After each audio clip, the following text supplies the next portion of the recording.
we now have the basic topology of an amplifier using a MOS transistor, but there are two problems that we need to solve, which are mentioned here. First of all, we have to eliminate the need for multiple DC bias sources. We have to make sure that our circuit works with a single battery. And also, we have to make sure that the source and load are ground referenced. That is, we need to be able to use source and load, one of whose terminals is connected to ground, which is the common reference node of the circuit. So, now we will try to solve these problems. We will take the easier one first, which is the second one. In any circuit, we will need multiple DC voltages. Okay. In our particular example, we needed 23 volts and 3 volts. Now, it is very easy to generate a smaller voltage from a larger voltage. In principle, you can use a resistive divider. Okay. So, we will assume that highest of the voltages that we want, we have a source of that value. In this case, we have a 23 volt source, and the smaller of the voltages, we will generate that one from the larger voltage. Okay. This is very easy. We have 23 volts. To generate 3 volts, all we need to do is to have a resistive divider. The voltage here will be 23 volts times R2 by R1 plus R2, if nothing is connected to it. Okay. In fact, the entire circuit can be modeled exactly as a Thevenin equivalent voltage source, which is 23 volts R2 by R1 plus R2 in series with R1 parallel R2. Okay. This is simply the Thevenin equivalent between this point and ground. Okay. So, by adjusting the ratio R1 by R2, you can get 3 volts voltage here, and it will have a series resistance R1 parallel R2. Okay. So, this part is very easy. Now, given that, okay, what we wanted to do was, for instance, we had 3 volts and we have our signal source Vs in series with Rs, and across the gate source of the MOS transistor, we wanted 3 volts plus Vs. We will now see how to do this.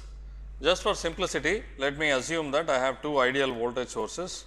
I will call them Va and Vb. This is just to avoid the complication of this Rs.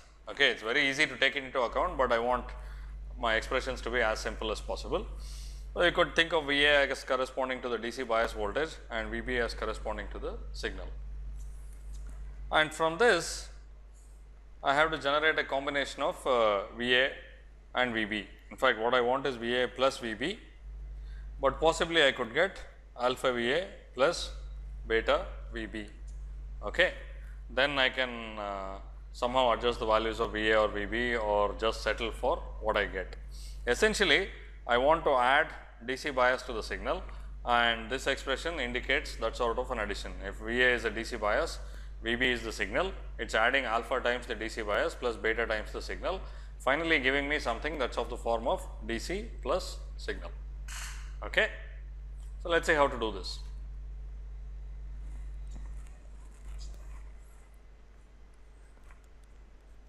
So, if I have Va and Vb, to get the linear combination, which is alpha Va plus beta Vb, please think about what circuit you can use. It is very simple. First of all, if you throw these two voltages into any linear circuit, what you get will be a linear combination of the two voltages. That is the definition of the linear circuit. It turns out that the simplest circuit is again a voltage divider. Okay. Let me call these Ra and Rb. Now, at this point, please work out the values of alpha and beta. It will give alpha Va plus beta Vb. That means that between this point and ground, okay, you will have alpha Va plus beta Vb. Please work out the values of alpha and beta. You will easily see that the voltage that you get here at this point would be V A times R B by R A plus R B plus V B times R A by R A plus R B. So, we have a linear combination of V A and V B.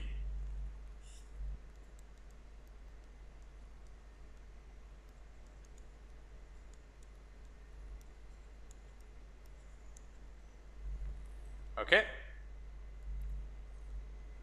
But the problem is that we have some attenuation, that is V A is reduced by some factor and V B is also reduced by this factor. Now, sometimes you have to just accept this. Okay. You will get something smaller than V A and something smaller than V B. For instance, if you wanted 3 volts here, you have to start with a V A that is larger than 3 volts, and at this point you will get 3 volts.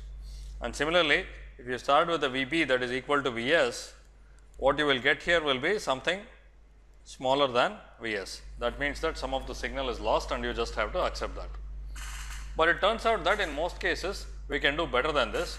We do not have to lose either the DC bias or the signal, and we will see why. Okay.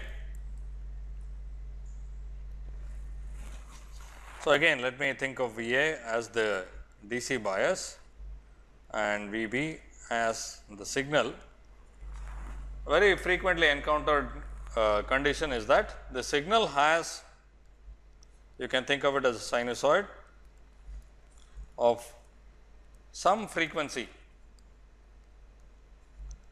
omega naught, which is more than 0. That is, it is not DC, it is a signal of some frequency other than DC.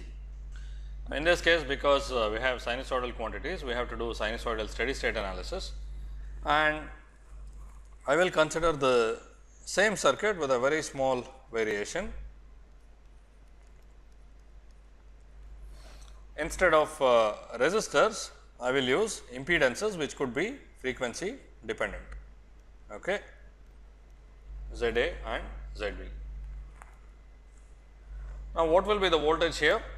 You know that from basic electrical circuits, when you have frequency dependent components, but have only sinusoidal voltages or currents in the circuit, at steady state you can use sinusoidal steady state analysis. This analysis is just as easy as of circuits containing only resistors.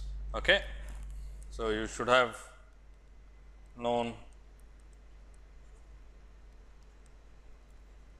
sinusoidal steady state analysis or phasor analysis and so on. When you have sinusoids, you can evaluate the steady state quite easily.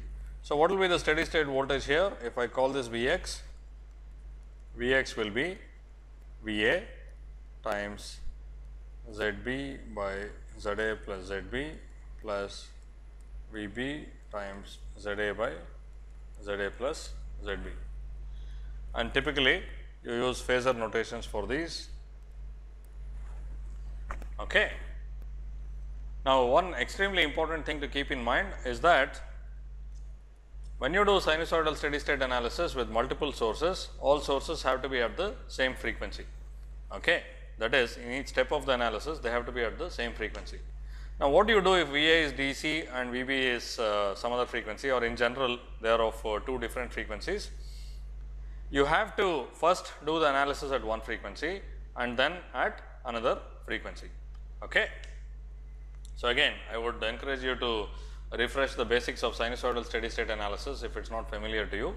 If you have multiple frequencies, you can still analyze them, but you have to consider the frequencies one at a time and analyze them separately, because the values of these complex impedances can be different depending on the frequency. So, you have to do it for one frequency at a time. Now, let us go back to our case.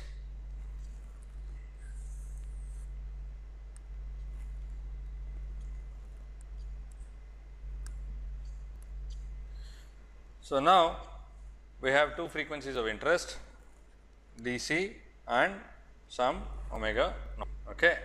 So, we said that V A has only DC and V B has only omega naught. So, we have two frequencies DC and omega naught. So, first we evaluate at DC. Okay.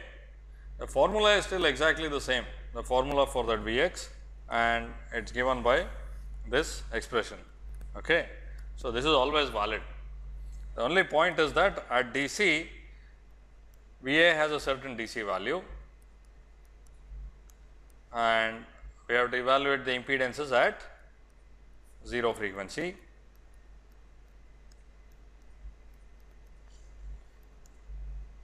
And Vb, we assume it does not have any DC component at all. So, that part is 0. At omega naught, we have the component of Va at omega naught, because we have assumed this to be a DC bias. The first part is 0 due to Va, and due to Vb, it is whatever the peak value of the sinusoid is. Okay. And times Z A at omega naught divided by Z A at omega naught plus Z B at omega naught. Okay. So, now the important thing is that this is a ratio, but this is evaluated at 0 frequency and this is evaluated at a frequency of omega naught. So, it is possible to make both of these ratios 1. Okay. Although the expressions are complementary to each other, just like before, they are evaluated at different frequencies for the two signals, for DC and the signal at omega naught. Okay. So, clearly what do we need to do? For this to be approximately 1, we need to have ZB of 0 much greater than ZA of 0. That is, the value of ZB at DC has to be much more than the value of ZA at DC, and similarly for this to be approximately 1, we need to have ZA at omega naught much greater than ZB at omega naught. Okay. So, that is all that is there to it, and many combinations are possible.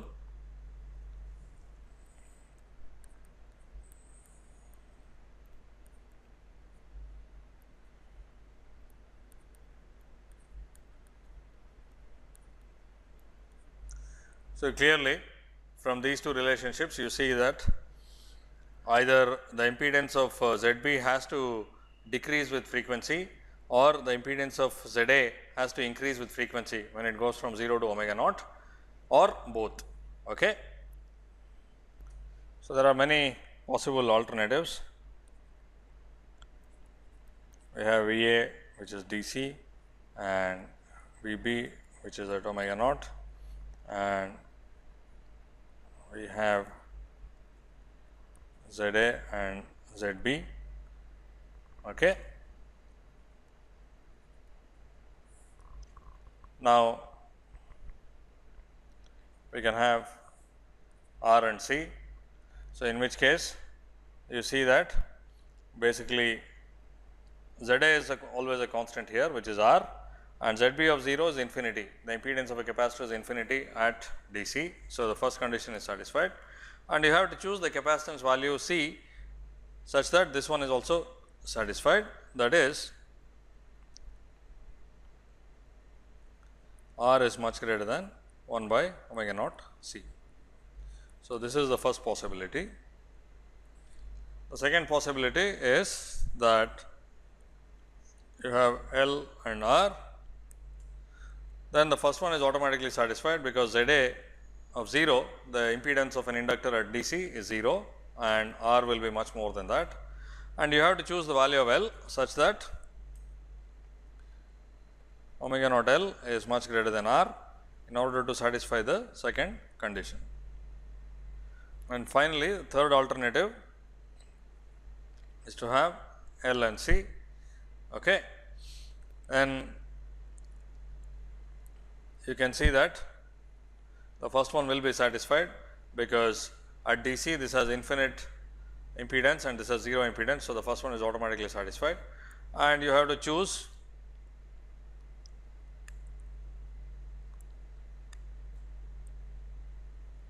omega naught L to be much greater than 1 by omega naught C.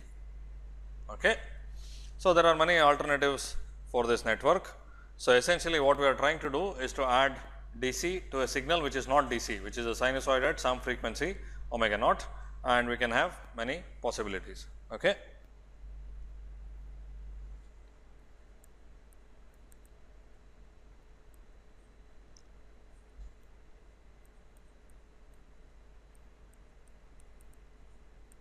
VA and this is VB. Okay. So, we have R and C or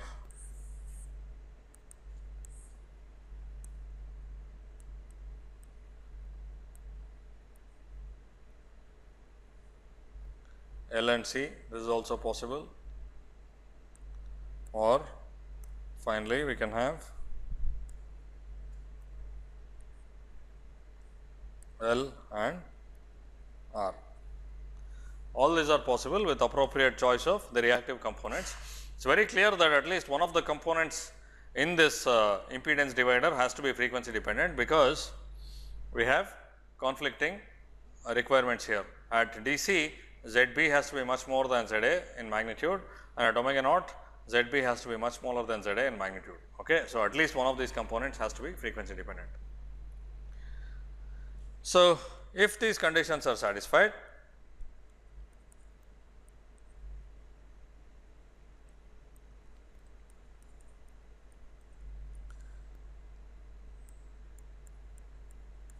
then we will have VA DC plus VB at omega naught here.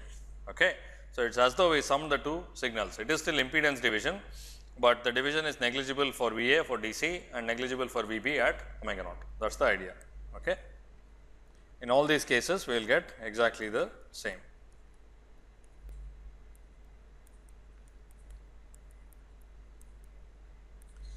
So, these networks are known as AC coupling networks.